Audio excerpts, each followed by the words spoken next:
அரசன் அடுத்த நாட்டு இளவரசியை விரும்புவான். அரசன் அடுத்த நாட்டு இளவரசியை விரும்புவான். அவ விரும்ப மாட்டான். நான் விரும்பியதான் எவ்வளவு பெரிய அரசை இவ விரும்ப மாட்டாளா அப்படின்னு இவன் போருக்கு போவான். எனவே கைக்கிளை காரணமாக நிகழ்கின்ற போர். கைக்கிளை என்பது ஒருதலை காதல். கைக்கிளை என்பது ஒருதலை காதல். இலக்கணம். கைக்கிளை என்பது ஒருதலை காதல். அடுத்து பெருந்திணை. பெருந்திணை என்பது பொருந்தா காதல். பெருந்திணை என்பது பொருந்தா காதல். அவனுக்கு வயசு 60, அவளுக்கு வயசு 15. பொருந்துமா? பொருந்தாது. எத்தனை வயசு வித்தியாசம் இருக்கலாம்? 2 பேருக்கு எத்தனை வயசு வித்தியாசம் இருக்கலாம்? எத்தனை இருக்கலாம்?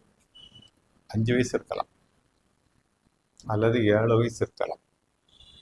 7 கூட கொஞ்சம் கூடுதல் இல்லையா? 5 வயசு இருக்கலாம். யாருக்கு கூடுதலா இருக்கணும்? ஆணுக்கு தானே. இவனுக்கு வயசு 60, இவளுக்கு 15. பொருந்துமா?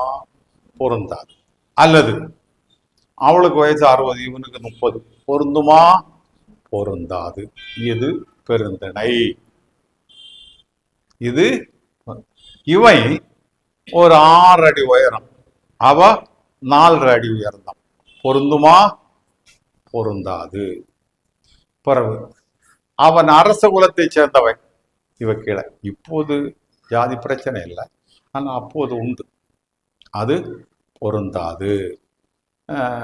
இந்த உயர்ந்த ஜாதின்னு மதிக்கக்கூடிய ஜாதி எது? இன்று நம்ம இந்தியாவில் உயர்ந்த ஜாதி என்று மதிக்கக்கூடிய எது? பிராமணன். அந்த பிராமணன்லயும் 4 பிரிவு உண்டு. ஐயர், ஐயங்கார், புரோகிதர், நம்பூதிரி. நம்பூதிரி மற்ற எந்த பிராமணனையும் மதிக்க மாட்டாங்க. நாடார்ல 8 பிரிவு உண்டு. நாடார்ல 8 பிரிவு. ஒவ்வொரு ஜாதியிலையும் ஏகப்பட்ட பிரிவு.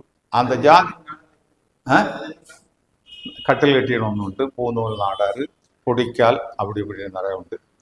பிறகு சிவகாசி விருதுநகர் உள்ளவங்க, நம்ம இங்கே உள்ளவங்கள பனையாரி நாடார்னு ஒதுக்கி வச்சிருக்காங்க.